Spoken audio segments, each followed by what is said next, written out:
इस संसार में साहब किसी की अगर अपने पिन भी लिए ना तो लौटाने तो जरूर वापस आना पड़ेगा। एक खूबसूरत एग्जाम्पल, भगवान श्री राम जब वनवास के लिए जा रहे थे तो माँ कौशल्या उनके पास आई और बोली कि हे राम, मैं तुम्हारे बिना 14 साल कैसे बिताऊंगी।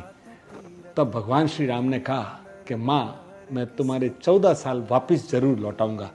अगले जन्म में भगवान श्री कृष्ण बनकर आए और माँ कौशल्या यशोदा बनकर आई और भगवान 14 साल तक माँ यशोदा के साथ मथुरा में रहे और जैसे ही 14 साल पूरे हुए मथुरा छोड़ गए और उसके बाद कभी मथुरा नहीं आए। राधे राधे। कहते हैं साहब, भगवान श्री कृष्ण जब 125 साल के हो गए, उनके चेहरे पे एक भी झुर्री नहीं थी और आखिरी अवस्था में एक वन में बैठे थे और एड़ी ऊपर लगाकर और बांसुरी बजा रहे थे।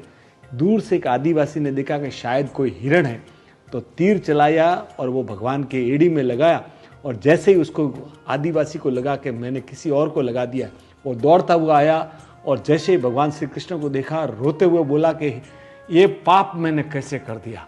तब भगवान श्री कृष्ण ने कहा कि कोई पाप तुमने नहीं किया है, ये वही तीर है जो पिछले जन्म में मैं राम था और तुम बाली थे और तब मैंने तुम्हारे ऊपर छोड़ा था और तुम अभी आदिवासी बनकर वापस मुझे लौटा रहे हो, तो तुम्हारे ऊपर कोई पाप नहीं चढ़ रहा है सर। ईश्वर को भी साहब कर्मों का हिसाब तो देना ही पड़ता है। तो राधे राधे साहब, कोई भी कर्म करने से पहले सोच समझ कर कीजिएगा। Thank you. तो पत्थर भी खिल जाएगा, पता नहीं किस रूप में आकर नारायण मिल जाएगा।